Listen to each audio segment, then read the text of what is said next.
Siapa perempuan yang tidak mau tampil cantik?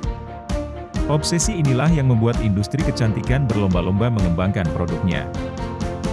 Dunia industri kecantikan pun berkembang sangat pesat. Brand-brand lokal dan internasional pun bersaing dengan sengit. Ahmad Nurul Fajri memberanikan diri memulai bisnis kecantikan dari tesis S2-nya. Ternyata founder Luxcrime ini dapat bertahan, bahkan brandnya makin bersinar di dunia industri kecantikan. Bagaimana Ahmad Nurul Fajri mempertahankan Luxcrime? Berikut wawancara tim Kontan TV bersama founder Luxcrime. Oke Kak Fajri, terima kasih banyak atas waktunya bisa berbincang-bincang tentang bisnis Luxcrime nih Kak. Kak, kita pengen tahu nih, Luxcrime sampai sesukses ini, dulu awal mulanya sebenarnya Kak Fajri itu memulai bisnis ini seperti apa sih Kak? Oke, perkenalkan saya Fajri, founder dari Luxcrime.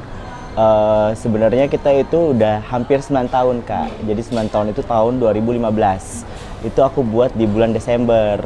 Kalau kakak tahu tuh Desember kita tuh baru ngeluarin kayak body scrub yang dari kopi segala macam. Itu awalnya kenapa sih? Jadi itu hasil dari tesis aku Kak, tesis di S2 di MBA ITB. Jadi dulunya aku kerja di Citibank, di bank lah gitu ya, 2010 sampai 2014. Baru itu aku ambil S2, S2-nya tentang MBA Entrepreneurship. Baru itu aku bangun Luxcrime. Nah, kenapa MBA Entrepreneurship terus bangun Luxcrime? Itu ada hubungannya Kak. Jadi MBA Entrepreneurship itu kita disuruh untuk bikin bisnis dari zero sampai kita tesis gitu. Jadi muncullah ide buat Luxcrime. Dan kenapa Luxcrime gitu, kenapa produk beauty gitu, kok cowok buat beauty kan aneh gitu, kalau rata-rata kan masih kayak tabu banget. Itu sebelum aku buat Luxcrime, pas aku kerja di Citibank aku juga ambil sambilan gitu, nge-freelance, kita ambil barang dari luar, beauty, ke Indonesia, terus kita jual ke Indonesia.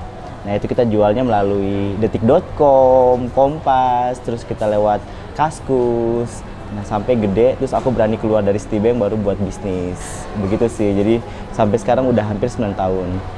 Dari sepanjang 9 tahun itu mungkin suka dukanya apa sih Kak? Wah banyak sih Kak.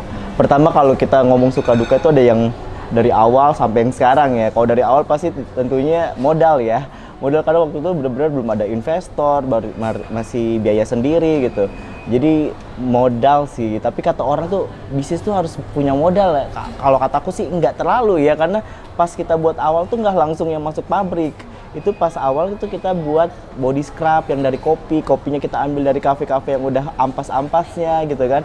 Terus kita gabungin sendiri, kita buat lip scrub, kita buat lip balm, itu homemade semua. Sampai terkumpul duit baru kita bikin masuk ke pabrik, bikin skala besar.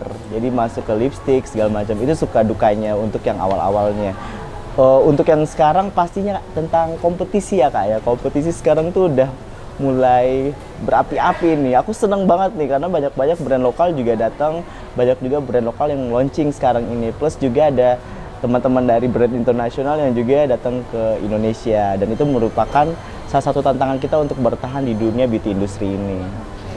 Nah kan kalau nggak salah Luxcrime ini masuk di dalam Hi-Fest sendiri ya. Akhirnya memutuskan masuk ke Hi-Fest itu biar apa sih Kak? Oke, masuk ke Hi-Fest itu di tahun 2021 November. Jadi kenapa sih aku tiba-tiba memutuskan untuk join sama Hi-Fest gitu? Karena seperti kita tahu dari awal 2015 sampai pas 2021 itu aku sendiri banget tuh Kak. Jadi ngurusin marketing, branding, produk, sales tuh sampai event kalau misalnya lagi rame aku packing sendiri gitu kan. Aku kayaknya ini udah skalanya udah gede banget nih, nggak bisa aku nggak ada partner. Karena kalau kita nggak ada partner ya tadi pertama kalau kita lagi males-malesan terus lagi lusuh-lusuh pasti nggak ada yang pecut, nggak ada yang nge-push gitu kan, memotivasi sendiri gitu. Jadi kenapa kalau nggak pakai investor atau nggak pakai join sama partner gitu? Gimana kalau misalnya terjadi hal-hal yang misalnya orang butuh produk di luar gitu, selain Jabodetabek, langsung pengen butuh di pembelian secara langsung, nggak hanya di online, kita butuh partner karena aku nggak spesialis di channel, spesialis di sales, nggak spesialis di distributor. Makanya aku membutuhkan partner yang bisa bantu aku di bidang-bidang yang aku rasa kurang menguasai gitu. Jadi aku bisa mengerjakan hal-hal yang aku juga bisa strong di situ, seperti product development, branding, marketing, kreatif. Aku lebih suka ke sana gitu. Jadi mungkin ada orang-orang yang lebih expertise di sana dan aku lebih expertise di sini gitu. Oke. Nah mungkin Kak, udah sesukses ini mungkin lah ya 9 tahun itu, kedepannya mau apa sih? Kan kalau nggak salah beberapa waktu lalu juga sempat mengeluarkan beberapa produk baru ya. Mungkin boleh diceritain kedepannya mau apa? Pastinya mimpi seorang pebisnis tuh kita pengen produk kita go lokal dan go global ya. Kalau go lokal alhamdulillah Luxrem udah cukup lah, bisa dibilang untuk go lokal cukup baik lah. Tapi untuk go global kita pengen banget, dream aku dari dulu untuk membawa produk kita at least di Asia dulu lah. Baru habis Asia kita masuk ke internasional seperti di US atau Middle East, segala macam di Eropa segala macam. Itu mimpi aku sih. Terus yang kedua mimpi aku tuh pasti pengen adain kayak toko-toko yang ada experience-nya juga. Jadi nggak hanya sekedar jualan. Di dalam toko tuh kita pengen ada community juga gitu loh.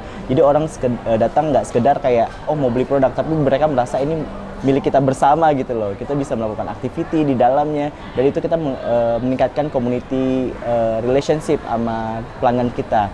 Pelanggan kita namakan sebagai Luxbay. Itu followers kita, pelanggan, customer yang kita selalu updatein gitu. Tapi yang pasti sebagai pribadi, sebagai pebisnis kita pengen produk kita go global, dan satu lagi kita pengen punya manufaktur sendiri, doakan ya Kak ya. Manufaktur jadi biar bisa mengepus COGS yang semakin naik ini dari kurs segala macam kan ya. Kalau untuk toko sendiri sekarang berapa Kak? Kalau sekarang kita baru ada di Central Park, terus kita juga ada di Surabaya, ada di Medan, dan juga di Makassar. Sekarang ada 4 sih untuk on store sendiri. Tapi kalau untuk di channel itu udah banyak ada di Watson, Guardian, dan lain-lain. Untuk produksi sekarang berapa? Untuk produksi, karena pas kita launching satu produk itu langsung kita sebarin ke distributor, itu pasti kita nggak boleh kurang dari 100.000 pieces sih. Jadi harus lebih dari itu, nggak bisa MOQ lagi. Karena kalau pas kita keluarin itu distributor udah ngambil hampir setengahnya. Sisanya baru kita jual ke store kita sendiri ataupun kejual ke online. Kak, mungkin terakhir dari aku, apa sih yang unik dari Luxrem? Kalau ngelihat kita kan banyak banget brand lokal ya, yang di kosmetik juga lumayan naik. Nah, yang unik dari Luxrem? Yang pasti pertama kita berkualitas dan juga affordable, dan kita kasih inovasi yang terbaik buat customer kita.